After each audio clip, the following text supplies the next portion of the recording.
There's not another place like this. There's never a dull moment up and down this Bardstown Road corridor. Louisville is its own place. I mean, we don't want to become anywhere USA.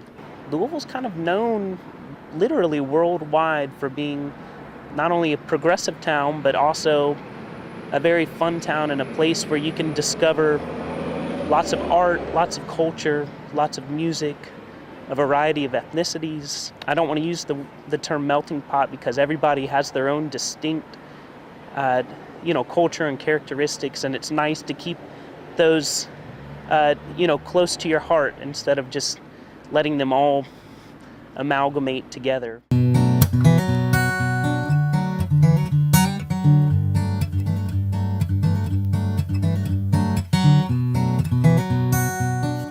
John Timmons, who owned Ear Ecstasy, went to Austin and he saw the Keep Austin Weird kind of bumper stickers and t-shirts and campaign, and he loved it. And he saw that here in Louisville we were having some similar problems. Borders Books had just announced that it was buying Holly Cook, and it kind of like sent like a shiver through the independent business community, and he could see that things were changing. And so he contacted the people from Keep Austin Weird, and with their blessing, came back to Louisville and anonymously put up billboards and bumper stickers that said, "Keep Louisville Weird." And people responded. Everyone just loved it, and it kind of caught on. And so from that point, he actually kind of contacted some independent businesses and said, help, I have a bumper sticker, but I don't know how to take it any further. So we actually kind of got together, and it took us a long time to figure out how to organize. And so it started out with, probably 6 of us, around a table on East Market Street. And, now, 8 years later, we have over 500 Louisville area businesses. Do you think that these local businesses will survive in this economy very long? To be honest, not really. There's a lot of people that go to Bardstown Road, but they don't really come into like businesses or shops. They usually they just go there to go eat and stuff. And some of the places here are kind of weird. It's not like weird, it's just kind of unique. It's a necessity. It's just something that you look at, and then when you see it, you want to take pictures of it, but you don't want to actually buy because they're so expensive and rare. Adapting to the changing climate and adapting to the fact that e-commerce is alive and well and here to stay and not going anywhere. Businesses such as Y Louisville down the street, they have a thriving e-commerce site. Not only are they constantly packed to the gills with shoppers on any given day of the week, but they also are shipping out orders nationwide, at least, maybe worldwide, I don't know. So that's a prime example of a business that's now been in Louisville for over 5 years that's thriving. It wouldn't surprise me at all if a business like that even expanded into a little bit larger location or perhaps a second location. The cities that have Buy Local First campaigns, those independent businesses actually experience, sometimes 3 or 4 times more growth than the same types of businesses in cities that don't have that kind of campaign. So that's huge. That's actually telling us that by getting the message out and kind of promoting this awareness, that independent stores in Louisville are actually doing better and growing at a higher rate than the same types of businesses in cities without that kind of campaign. For every $100 that is spent at a nationally owned retail business, only about $14 stays here in the community. When you take that same $100 and spend it at a locally owned store, $56 stays in the community. Local businesses really provide a sense of place.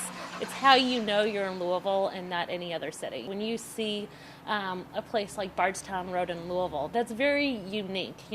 People don't say, "Oh, I love Louisville. They have the best Starbucks I've ever seen." They say, "Oh, I love, that you can find Heine Brothers, coffee, or Better Days Records, or, Acorn Apparel or Dot Fox," or these places that are so uniquely Louisville that you're not going to find anywhere else. Ear Ecstasy really was kind of this cultural institution where not only people could come to purchase music, like that's one aspect of the business, but it was so much greater than that. It was a place where people could come and connect. It's a place where relationships were formed. It's a place where people discovered new music and new art, and it was more about the entire experience. I think that Ear Ecstasy had a hard time adapting to a new reality. Being in the music industry is a very difficult industry right now, and I think that it was a combination of, just unfortunate things that happened. They had really high overhead in the location that they were in, but then they moved to a location where they didn't get the same kind of traffic or support. And so I think that was kind of the combination of those two things was a deadly combination. And I think that without that support, then they couldn't rely on, the parts of their business that were growing, like actual merchandise, and gift sales and those types of things. So We got word Halloween day of 2011, and then we did have a few kind of closeout sales after that. We tried a lot. We really did. And, in some people's eyes, it may have been too little, too late. The record industry is constantly evolving. It's ever changing. And there are things that perhaps we should have done as a business several years prior to putting certain things in place that perhaps would have prolonged the life of Ear Ecstasy. We opened up a digital store, to give folks an option to purchase digital music. He really wanted to be that place where you could come and purchase somebody's brand new release, but also an album that they put out in 1974. So he wanted to have a real deep back catalog in stock at all times. He wanted to be that store where people could go to get pretty much everything. And if we didn't have it, we would track it down for them, whether it was new or out of print, or, John would bend over backwards to try and find it for them. Other people saw it as just a store, just a brick and mortar store, whether it be locally, independently owned and operated, or, some people just look right past that. Other folks really embrace that.